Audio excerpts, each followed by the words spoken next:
Merry Christmas, you guys, and if you were expecting me to talk about It's a Wonderful Life this week, I thought I would be talking about it too, but then The Mandalorian wrapped up and now I gotta talk about the best Christmas present Disney's given us in some time. Oh, and this is a spoiler-filled video. If you don't want to know what happens in this season of The Mandalorian, please do not watch this video. Watch The Mandalorian first, and then come back. For those of you that are still here, let's talk about this season.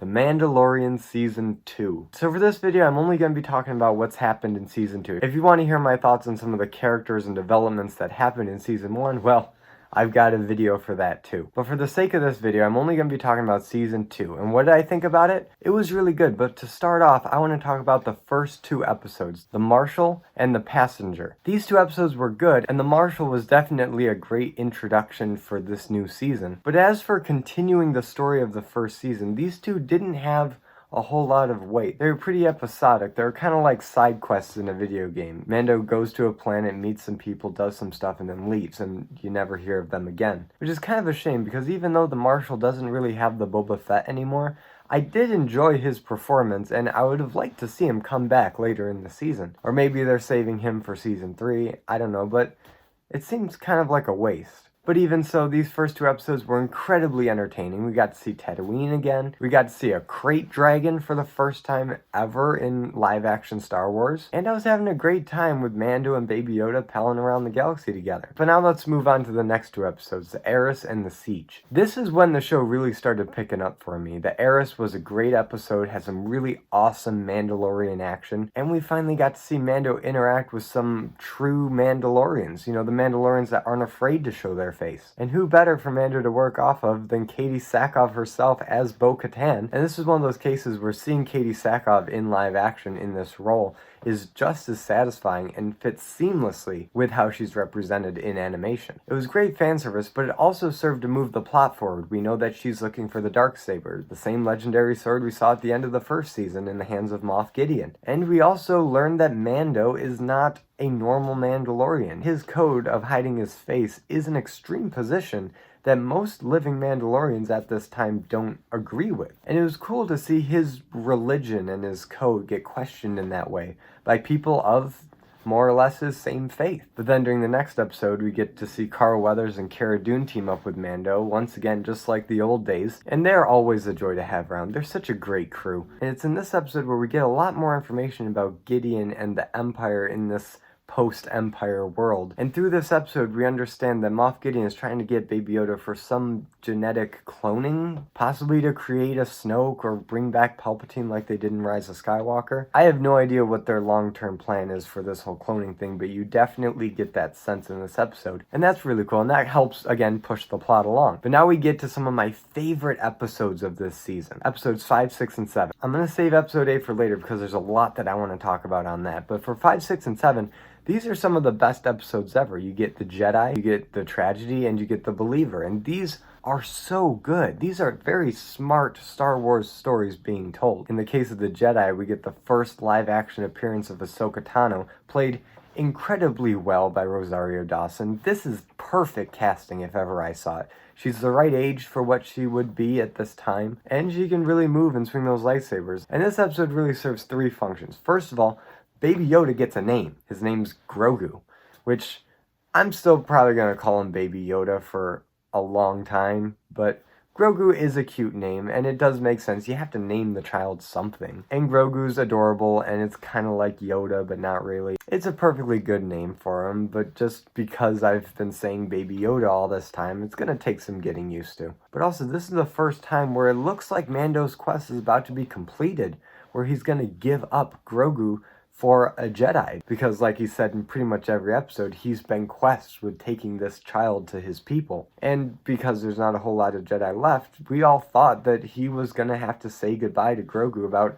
halfway through this season, and there was some emotional moments there. But of course, Ahsoka doesn't decide to train him because there's too much fear in him, and she's still scarred from what happened to Anakin, so it would make sense for her to resist taking on an apprentice like this. But regardless, it was still really cool to see Grogu interact with the Jedi. We found out his name, we found out a little bit of his backstory, that he was on Coruscant during the fall of the Jedi Temple, and that somehow they were able to save him. The really big development in this episode was the introduction of this Beskar spear, which I guess is the Star Wars equivalent of Chekhov's gun, because after an incredible lightsaber duel between Ahsoka Tano and the villain of this episode, she gives it to Mando. So you know that later in this season, Mando is going to use it against probably the Darksaber, but we'll get to that later. Oh, and Michael Biehn is in this episode, and he's really good. He's kind of the captain of the guard, and go figure, like everything else he's been in, he dies. But it's always a pleasure to see him. I loved him as Kyle Reese in the first Terminator and Hudson in Aliens, and if Hollywood ever wants to reboot G.I. Joe again and,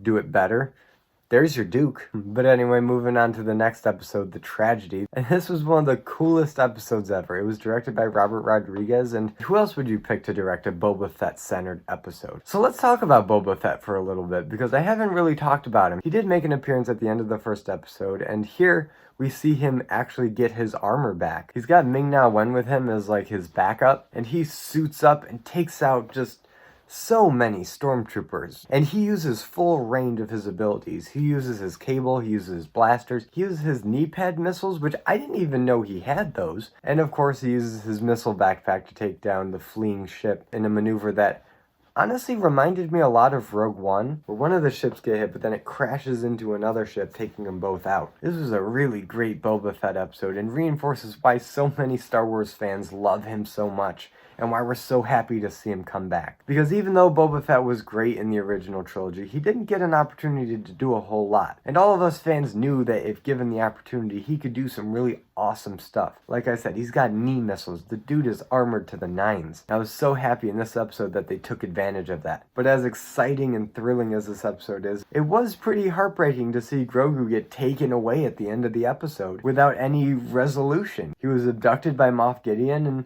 now they gotta get him back. But now we get to episode 7, The Believer, which is arguably the best written episode in this series. And while it may not be my favorite, jury's still out on which episode is truly my favorite. The writing in this one is really good, and this is a Bill Burr-centered episode. They release him from this New Republic prison so that he can break them into this old Empire facility. This episode does a lot to show how the Empire functions, and to show really both sides of the issue. And to further that point, this season as a whole, across several episodes, has done a lot to show the humanity of the Imperials. They may be space Nazis, but not every space Nazi had a clear conscience of what they were doing. And Bill Burr nails this. As a former sharpshooter, he has a guilty conscience about a bunch of things the Empire made him do. And the tension when Bill Burr and Mando without his helmet and this Imperial superior all sit down to have a conversation, you can feel the tension. First of all, Mando doesn't have a helmet. He had to take it off because they had to scan his face so that he could get the coordinates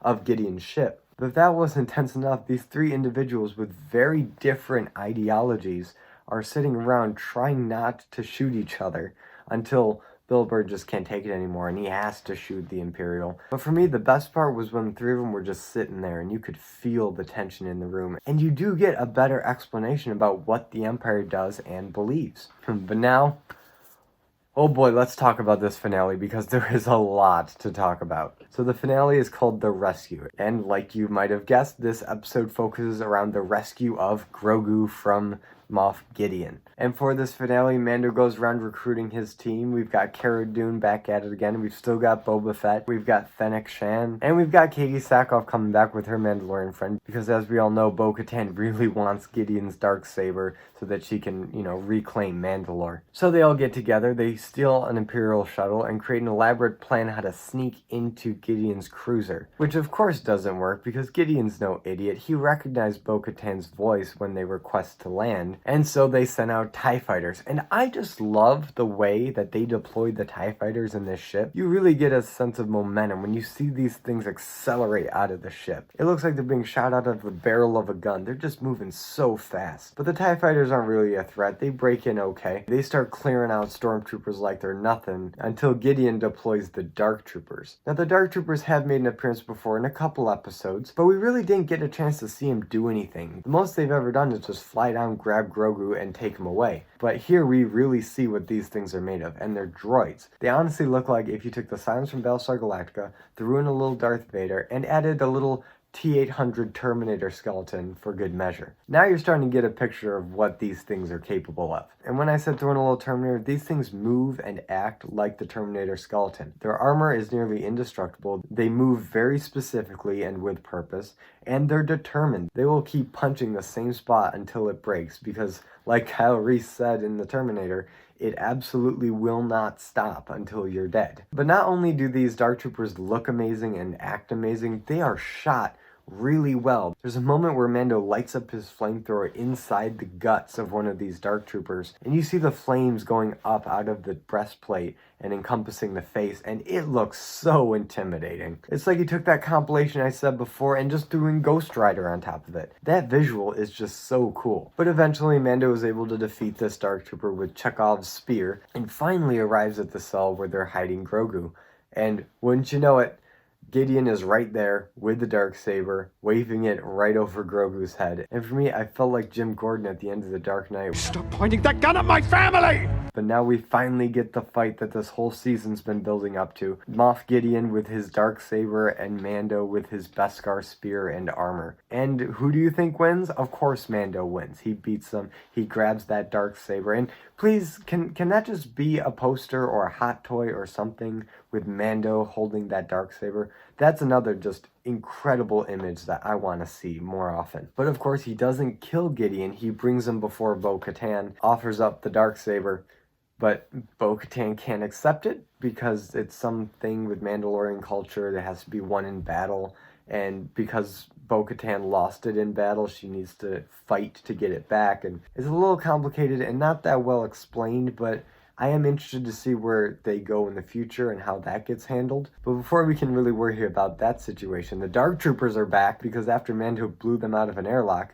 they're droids, they're not dead, and they have rocket boosters. So of course they're just going to circle back around and come back. And they do exactly that. They come back, an entire platoon of them, and they're just beating down the blast doors to try to get into the bridge and kill all of our heroes. That is until the cavalry arrives, and it's one X-Wing. Now, when I first saw this one X-Wing, I thought that, of course, more X-Wings were going to come later, and maybe even have the directors cameo as pilots like they did in the first season. But then a couple seconds later, it dawned on me that Grogu reached out into the Force, and no Jedi has of yet come to pick him up. And that is what this whole season's been building up to, remember? So then I realized, oh, it's the Jedi that's come to pick him up. Who is he? And because it's a solitary X-Wing, my mind immediately went to Luke Skywalker. But I thought that would be too cheap and maybe not creative enough, so I didn't put all my faith in that. But then we see this black cloaked hooded figure. So then I was thinking, okay, maybe it is Luke, but it could still be a bunch of other people. But then he strikes up his green lightsaber, and I'm thinking even more, this could be Luke. But it was when I noticed that the hand holding the lightsaber had a black glove, and his other hand, using the Force, was skin toned. That's when I realized it has to be Luke. And then we see Luke be the best version of Luke I've ever seen in my life. In the beginning of Return of the Jedi, when Chewie's talking to Han, and Han's like, a Jedi Knight? What is this? Everyone gets delusions of grandeur. And then you see Luke enter Jabba's palace, and he's all stoic and spooky and mystical. You realize that he has finally completed his training, but aside from a really sweet lightsaber duel with Darth Vader, we never really got to see him prove it in the traditional Jedi way of him just mowing down hordes of stormtroopers and droids like pretty much every other Jedi Master that we've seen. But in this scene, it is on full display. He mows through stormtroopers and dark troopers like they're nothing. And there's a really fantastic moment that just has to be a Rogue One reference, where Luke goes up an elevator and comes out into a hallway with all the dark troopers lined up waiting for him, and he combs them down in almost the exact same way that Darth Vader, his father, went through a similar hallway of rebel soldiers at the end of Rogue One. And that pretty much sums up the action of the entire season. It's all really good.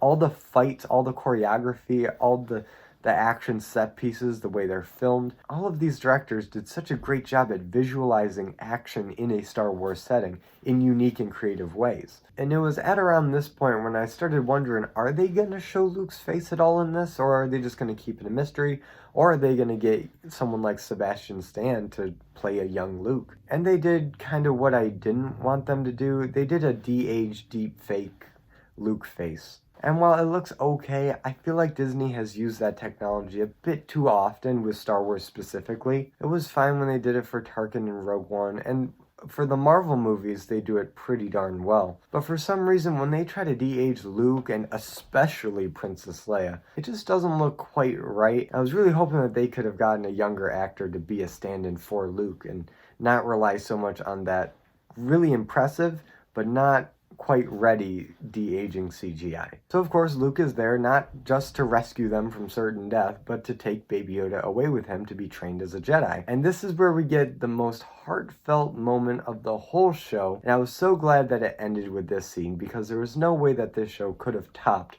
the emotion and impact of Grogu saying goodbye to Mando. And not just Mando, but Mando without his helmet. He takes off his helmet, and for the first time, these two characters get to look each other in the eye, and Mando's tearing up, and it's emotional, and he's saying goodbye, and immediately I was like, this is what happens when a parent sends their kid off to school. But it's far more emotional than that, because Mando will, in all likelihood, never see Grogu again. Jedi training is not just going to school, it's sending them away to train for decades, with very little outside communication. And everybody in the scene handles it perfectly. Grogu the puppet is animated amazingly for the emotion of this scene. Pedro Pascal is playing the scene perfectly. Everybody else in the scene in the background is having similar reactions. And even weird CGI-faced Mark Hamill is giving a good performance. And then it ends. Except for the post-credits scene where we see Boba Fett straight up murder Bib Fortuna in Jabba's palace and claim the throne. So that could lead to some interesting developments. So Mandalorian Season 2, it was a great season. I would argue that the Mandalorian show is still the best thing to come out of Disney-owned Star Wars. Although that last season of the Clone Wars was pretty dope, and if you want to know my thoughts on that, I've actually made 2 videos, one spoiler-free, one with complete spoilers. But The Mandalorian is so great because it's still an independent franchise. It does feature characters that have appeared in other Star Wars properties, and this season much more so than the previous. But the story of a lone Mandalorian trying to make his way in the galaxy and coming across friends and foes along the way, it's such a basic but profound idea for a story that I'm honestly surprised this hasn't happened sooner with Star Wars. But now I turn it over to you guys. Where do you think this series is going to go in its next season? Is it going to be about Mando helping Bo-Katan rebuild Mandalore? Is it going to focus more on Moff Gideon and his developments with the cloning? He said that they had everything they needed from Grogu, so what's going on there? And is Grogu going to remain a part of this show? He went off to train with Luke, so is he just going to not be in the show anymore? I'm sure Disney's merchandising branch is not too thrilled with that idea. Whatever you think, put it in the comments below, and let's talk about a show that's so great that it single-handedly restored faith in the fans of Disney's ownership of Star Wars. And if you like this video, be sure to give it a like and subscribe for more content, and hit the notification bell to be notified every time I upload a video. And as always, I'm Colby. This was my nerdy talk, and I'll see you in the next video.